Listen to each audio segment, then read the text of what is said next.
میرے خیال میں حملہ کا شب خون بھی ناکام ہوگا اور انہیں ایسا نقصان اٹھانا پڑے گا کہ پھر ان کے نہ کہیں قدم جم سکیں گے اور نہ ہی وہ اپنی پہلی طاقت اور قوت کو حاصل کر سکیں گے۔ اس پر جستجو بھرے انداز میں کرن دیوی بول اٹھی، بھائی کیسے انتظام ہے؟ جواب میں نرسنگھ مسکرایا اور کہنے لگا، میری بہن تمہیں پریشان اور فکر مند ہونے کی ضرورت نہیں ہے۔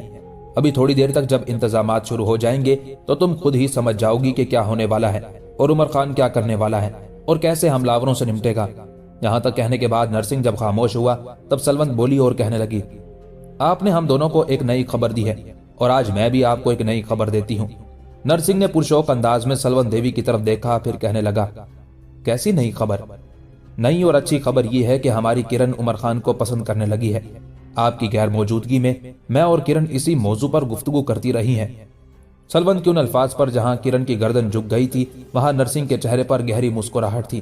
پھر نرسنگھ نے اپنا ہاتھ کرن کے سر پر رکھا، ساتھ ہی خوشیوں بھرے الفاظ میں کرن کو مخاطب کر کے کہنے لگا، کرن میری عزیز بہن، اگر تو عمر خان کو پسند کرتی ہے تو میں سمجھتا ہوں کہ تو خوش قسمت ہے۔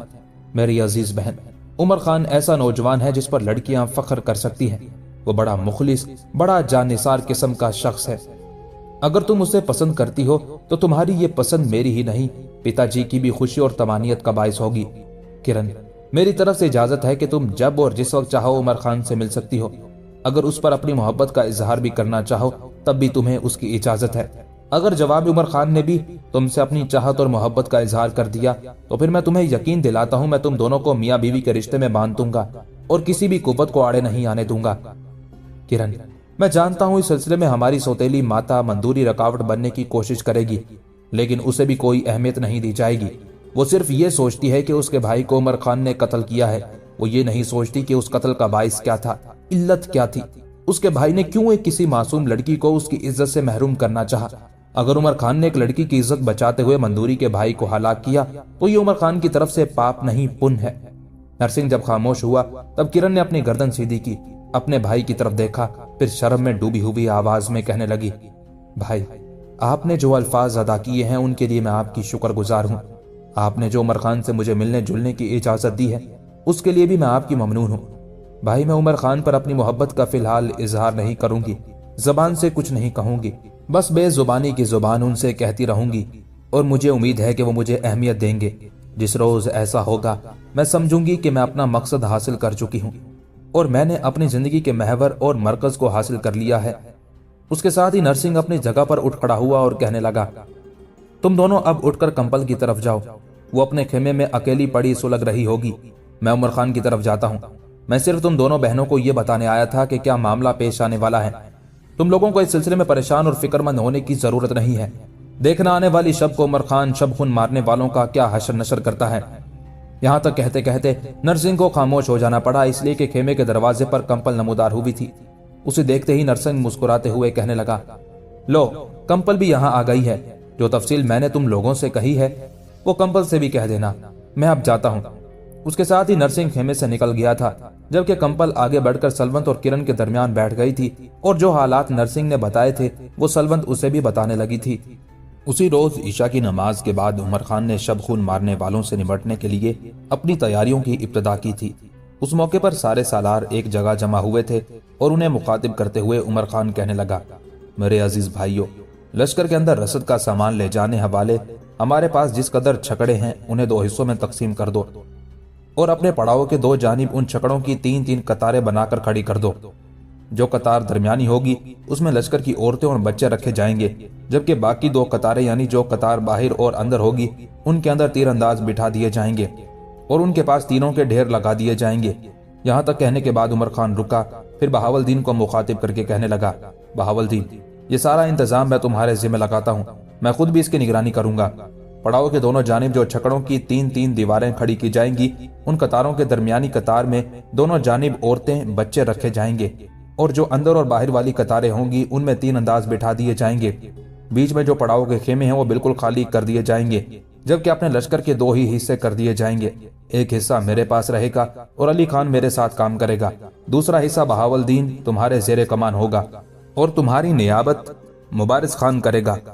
چھکڑوں کی 2 قطاریں پڑاؤ کے دونوں جانب کھڑی کی جائیں گی۔ لشکر کے دونوں حصے ان چھکڑوں کی آڑ میں بالکل تیار اور مستعد رہیں گے۔ اب جو صورتحال ہمارے سامنے آئے گی کچھ اس طرح ہوگی کہ ہمارے پڑاؤ میں داخل ہونے کے دو راستے رہ جائیں گے، اس لیے کہ پڑاؤ کو دو جانب سے دو چھکڑوں کی قطاروں نے گھیر رکھا ہوگا۔ چنانچہ داخل ہونے والوں کے لیے دو سمتیں رہ جائیں گی اور ان سمتوں سے شب خون مارنے والے ہمارے پڑاؤ میں داخل ہوں گے۔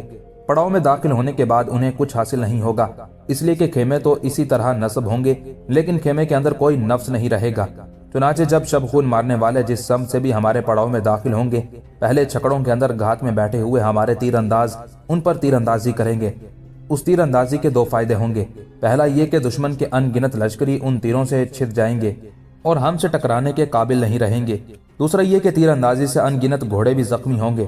چنانچہ تیر اندازی سے جو سوار زخمی ہوں گے ان کے گھوڑے بھی خالی ہو جائیں گے، اور جو گھوڑے خود زخمی ہوں گے وہ اپنے سواروں کو نیچے دے ماریں گے۔ اس طرح وہ گھوڑے بھی دشمن کے اندر افراتفری کا باعث بنیں گے۔ جس وقت یہ صورتحال پیدا ہو جائے گی تب ایک طرف سے میں اپنے حصے کے لشکر کے ساتھ دشمن پر حملہ آور ہوں گا اور دوسری سمت سے بہاولدین تم دشمن پر ضرب لگانا۔ اس طرح جب دشمن پر دو سمت سے دوہری ضربیں لگنا شروع ہوں گی تو یاد رکھنا دعابہ کہ یہ باغی زیادہ دیر تک ہمارے سامنے ٹھہر نہیں سکیں گے، اور اپنے ان گنت لشکریوں کو کٹوانے اور شکست کو گلے لگانے کے بعد ذلت اور رسوائی اٹھاتے بھاگ کھڑے ہوں گے۔ عمر خان کی اس تجویز سے سارے سالاروں نے اتفاق کیا تھا۔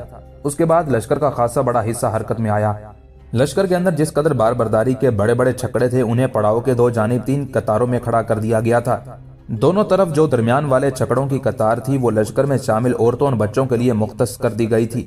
چنانچہ جب یہ سارے انتظامات ہو چکے اور عمر خان نے بہاولدین، مبارز خان اور علی خان تینوں کے ساتھ ان سارے انتظامات کا جائزہ لے لیا، تب عورتوں اور بچوں کو ان چھکڑوں کے اندر منتقل کیا جانے لگا۔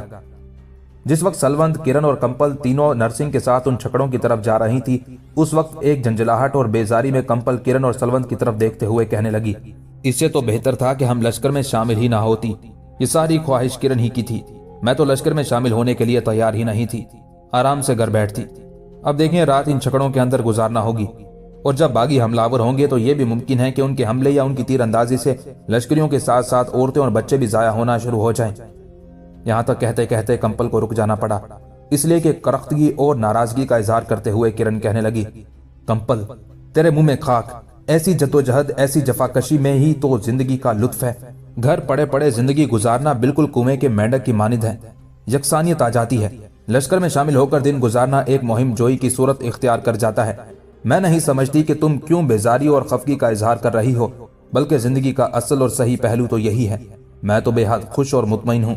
کمپل غصے میں کرن کی طرف دیکھتی رہ گئی تھی، اس کی باتوں کا کوئی جواب نہ دیا، یہاں تک کہ نرسنگ انہیں لے کر ایک چھکڑے میں داخل ہوا۔ چھکڑا بالکل محفوظ تھا، دونوں طرف سے لکڑی کے تختوں سے اسے خوب بند کر دیا گیا تھا، لہٰذا چھکڑے میں بیٹھنے والوں کے لیے باہر سے آنے والے تیروں کا کوئی خطرہ نہیں تھا۔ ان چھکڑوں میں سے ایک میں نرسنگ نے کرن، سلونت اور کمپل کو بٹھایا، کچھ دیر ان کے پاس بیٹھ کر ہی باتیں کرتا رہا۔ اس کے بعد وہ اس سمت چلا گیا جہاں اس نے اپنے فرائض کی ادائیگی کرنا تھی۔ عشاء کے کچھ ہی دیر بعد عمر خان نے اپنے ساتھیوں کے ساتھ مل کر سارے انتظامات مکمل کر دیے تھے۔ پڑاؤ کے اندر حسب سابق روشنی کا اہتمام کیا گیا تھا، دونوں جانب چھکڑے کھڑے کیے گئے تھے اور لشکر کے دونوں حصے ان چھکڑوں کی اوٹ میں انتظار کرنے لگے تھے۔ ایک حصے کی کمانداری عمر خان کے پاس تھی اور دوسرے کی کمانداری بہاولدین کر رہا تھا۔ یوں رات آہستہ آہستہ رینگتے ہوئے صبح کی روشنی سے بغلگیر ہونے کو آگے بڑھنے لگی تھی۔ پڑاؤ کے اندر ہر فرد انتظار کی حالت میں تھا کہ دیکھیں باغی کب حملہ آور ہوتے ہیں اور ان کے ساتھ ٹکراؤ کا کیا انجام نکلتا ہے۔ یوں رات عمر کی بے جہت مسافتوں میں تسکین اور آسودگی کے در کھولتی، پلکوں پر خاموش خواب سجاتی بھاگتی چلی جا رہی تھی۔ چاروں طرف خاموشیوں اور ہو کا عالم تھا۔ کبھی کبھی ہوا کا کوئی جھونکا آتا تو جھومتی ڈالیوں کے پتے خوشی میں ایک دوسرے سے ٹکرا کر تالی بجاتے ہوئے فضا کے اندر ہلکا سا ارتعاش ضرور پیدا کرتے تھے۔ ایسا لگتا تھا کہ پڑاؤ کے اندر مقیم لشکر گہری نیند سویا ہوا ہو۔ آدھی رات کے تھوڑی دیر بعد شب خون مارنے والے باغی پڑاؤ کے قریب نمودار ہوئے۔ انہوں نے دیکھا پڑاؤ میں مکمل طور پر خاموشی طاری تھی۔ چنانچہ دونوں طرف کے چھکڑوں کے بیچ میں سے ہوتے ہوئے پڑاؤ میں داخل ہوئے۔ وہ پڑاؤ میں تھوڑا سا ہی آگے گئے ہوں گے کہ ٹھٹکے، اس لیے کہ ان میں سے کچھ لشکریوں نے جب خیموں کا جائزہ لیا تو خیموں کے اندر کچھ نہیں تھا، خیمے خالی تھے۔ اس موقع پر وہ کوئی فیصلہ یا رد عمل کا اظہار کرنا ہی چاہتے تھے کہ دونوں طرف سے ان پر موسلا دار بارش کی طرح تیر اندازی ہوئی۔ تب ان کے اندر ایک کوہرام اٹھ کھڑا ہوا، ان گنت لشکری چھد کر اپنے گھوڑوں سے گر گئے۔ گھوڑے بھی بہت سے زخمی ہوئے تھے، لہٰذا انہوں نے بھی ادھر ادھر بھاگتے ہوئے ایک کوہرام اور شور کھڑا کر دیا تھا۔ افراتفری کے اس عالم میں سب سے پہلے عمر خان اپنے ساتھی علی خان کے ساتھ سمندر کی پہنائیوں سے اٹھ کر بادبانوں کو چیر پھاڑ دینے والے کھولتے بحری بگولوں اور تیزابی تابکاری رکھنے والے طوفانوں کی طرح حرکت میں آیا۔ اس کے بعد وہ شب خون مارنے والے باغیوں پر قضاء و موت کے پھندے بناتے آتش احساس کی بے کرہ امنگوں، ریت کی مانی شرازہ بخیر دینے والے فطرت کے خوفناک عناصر، آنکھوں کا ہر اشک، دعاؤں کا ہر حرف مٹا دینے والی جوش مارتی آندھیوں اور بے کفن اور بے غور، بے نام اور بے نسب کر دینے والی دکھ کی فروزاں طلب کی طرح حملہ آور ہو گیا تھا۔ عمر خان کے یوں حملہ آور ہونے کے تھوڑی ہی دیر بعد بہاولدین بھی اپنے حصے کے لشکر کے ساتھ دل کے خوابزاروں میں جوان جذبوں کی طرح حملہ آور ہو گیا تھا۔ یوں رات کی تاریکی میں موت پڑاؤ کے اندر بے سکون سوالوں کے طواف، تڑپتی چیختی آوازوں، زندگی کی زنجیریں توڑتی زخم خوردہ تقدیر، امن کی دھجیاں اڑاتے تباہی کی مہریں نصب کرتے ہیبت خیز شراروں کی طرح رقص کرنے لگی تھی۔ جس وقت شب خون مارنے والے پڑاؤ میں داخل ہوئے تھے وہ مطمئن تھے کہ پڑاؤ کے اندر ایک سناٹا تھا، لیکن اب ان کی حالت وقت کی بے ثباتی کے قصوں، غموں کی شاخوں کے مرجائے پھولوں، اداسی کے غمناک نوحوں، گمسم خاموش کرب اور زمین کے سپاٹ سینے پر رفتگان کے کرب کے نقوش سے بھی زیادہ بری ہونا شروع ہو گئی تھی۔ کچھ دیر تک ایک طرف سے عمر خان اور علی خان اور دوسری طرف سے بہاولدین اور مبارز خان حملہ آوروں کا قتل عام کرتے رہے۔ دو طرفہ حملوں کی وجہ سے شب خون مارنے والوں کی سمجھ میں کچھ نہیں آ رہا تھا کہ ان پر کیا بیت رہی ہے یا ان پر اچانک کیا بیتنے لگی ہے۔ جب انہوں نے اندازہ لگا لیا کہ ان کے لشکر کی تعداد تو کم ہوتی جا رہی ہے اور حملہ آور ان کے قتل عام میں تیزی پیدا کرتے چلے جا رہے ہیں، تب باقی بچنے والے بھاگ کھڑے ہوئے۔ عمر خان نے اپنے سالاروں کے ساتھ ان کا تعاقب شروع کر دیا تھا۔ اپنے پڑاؤ کی طرف سے وہ مطمئن تھا، اس لیے کہ چھکڑوں کے اندر جو اس نے اپنے تیر انداز بٹھائے ہوئے تھے وہ پڑاؤ میں موجود تھے اور وہ پڑاؤ کی حفاظت کر سکتے تھے، لہٰذا اس نے بڑی شدت اور بڑی کرب خیزی کے ساتھ شب خون مارنے والوں کا تعاقب جاری رکھا۔ یہ تعاقب صبح کے قریب تک جاری رہا، اور جب عمر خان نے دیکھا کہ شب خون مارنے والے بس چند ہی باقی رہ گئے ہیں جو بے خطر ہو گئے ہیں اور آنے والے دور میں ان کے لیے کسی مہم جوئی کا باعث نہیں بن سکتے، تب اپنے لشکر کو لے کر وہ پلٹا تھا۔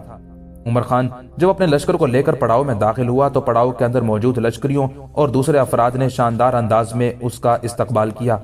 پڑاؤ میں آنے کے بعد عمر خان نے اپنے سالاروں کے ساتھ مل کر اپنے زخمی ہونے والے لشکریوں کی دیکھ بھال کا کام شروع کر دیا تھا۔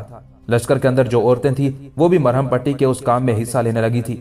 اس موقع پر نرسنگھ نے دیکھا اس کام میں کمپل، کرن اور سلونت بھی بڑھ چڑھ کر حصہ لینے لگی تھی۔ نرسنگھ کو نہ جانے کیا سوجی کہ آواز دے کر کمپل کو بلایا۔ کمپل جب بھاگتی ہوئی اس کے پاس آئی تب نرسنگھ اسے ایک طرف لے گیا، پھر بڑی شفقت میں اسے مخاطب کر کے کہنے لگا، کمپل تو میری چھوٹی بہن ہے اور مجھے بڑی عزیز ہے۔ دیکھ میں جانتا ہوں تو اب تک کچھ معاملات میں میری، سلونت اور کرن کی مخالفت کرتی آ رہی ہے میری بہن۔ یہاں تک کہتے کہتے نرسنگھ کو رک جانا پڑا، اس لیے کہ کمپل مسکراتے ہوئے کہنے لگی، بھائی میں کوئی مخالفت نہیں کر رہی۔ اس پر نرسنگھ مسکراتے ہوئے کہنے لگا، میری بہن مخالفت تو تم نے کی ہے۔ جس وقت عمر خان کے خیمے میں اچھوتوں سے تعلق رکھنے والی رجینی کھانے پینے کا سامان لے کر آئی تھی تو وہ میں نے، سلمت اور کرن نے عمر خان کے ساتھ بیٹھ کر کھایا تھا، لیکن تم اٹھ کر چلی گئی تھی۔ اس وقت مجھے کتنا افسوس اور دکھ ہوا تھا میں الفاظ میں بیان نہیں کر سکتا۔ میری عزیز بہن، اگر میری یہ حالت تھی تو یہ سوچو تمہارے اس رویے سے عمر خان پر کیا بیتی ہوگی۔ یہاں تک کہنے کے بعد نرسنگھ رکا، پھر کہنے لگا، کمپل اس موقع پر میں نے تمہیں صرف اس کام کے لیے نہیں بلایا، میں تم پر ایک انکشاف کرنا چاہتا ہوں اور مجھے امید ہے کہ تم مخالفت پر نہیں اترو گی۔ دیکھ میری عزیز بہن، کرن تمہاری بھی بہن ہے، خوبصورتی اور حسن میں لاجواب ہے، وہ عمر خان کو پسند کرنے لگی ہے۔ میں تم سے کوئی چیز چھپاؤں گا نہیں، ہر چیز صاف اور واضح طور پر بتاؤں گا۔ ابھی یہ چاہت اور محبت یک طرفہ ہے، اس لیے کہ کرن عمر خان کی طرف مائل ہوئی ہے۔ اس سلسلے میں عمر خان کے کیا جذبات ہیں، اس کے دل میں کرن کے لیے کیا ہے، کچھ پتہ نہیں۔ میں تم سے یہ کہوں کہ کرن کو میں نے اجازت دے دی ہے کہ وہ جب اور جس وقت چاہے عمر خان سے مل سکتی ہے۔ اگر عمر خان اسے پسند کرے اور اپنی زندگی کا ساتھی بنانا چاہے تو اس سلسلے میں میری بہن میں اپنی خوش قسمتی جانوں گا اور کرن دیوی کو عمر سے بیاہ دینے کا سامان کروں گا۔ اب بول، کیا تجھے اس سلسلے میں کوئی اعتراض ہے؟ اس وقت میں نے تجھے اس لیے بلایا ہے کہ حملہ آور باغیوں کو عمر خان نے بدترین شکست دی ہے اور کرن ضرور اس سلسلے میں عمر خان سے ملے گی۔ اس وقت نہ صحیح علیحدگی میں جا کر اس کے خیمے میں اسے مبارکباد دے سکتی ہے۔ تمہیں بلانے کا مقصد یہ ہے کہ تمہیں اگر اس کا پتہ چلے تو میری بہن اس سلسلے میں میری بہن کرن سے جھگڑا مت کرنا۔ یوں جانو کرن کی اس محبت کا میں ہی رازدار نہیں بلکہ ہمارے پتا جی بھی اس بات کو پسند کریں گے کہ کرن دیوی عمر خان کی بیوی بنے۔ یہاں تک کہنے کے بعد نرسنگھ رکا، کچھ سوچا، پھر کہنے لگا، ہمارے گھر میں پہلے ہی ہماری سوتیلی ماں عمر خان کی دشمن ہے۔ کمپل سوچ، کیا اس سلسلے میں عمر خان غلطی پر ہے یا ہماری سوتیلی ماں اور اس کے بھائی نے رجینی کو عزت سے محروم کرنا چاہا، لہٰذا عمر خان نے اسے زندگی سے محروم کر دیا۔ اس میں عمر خان حق بجانب ہے۔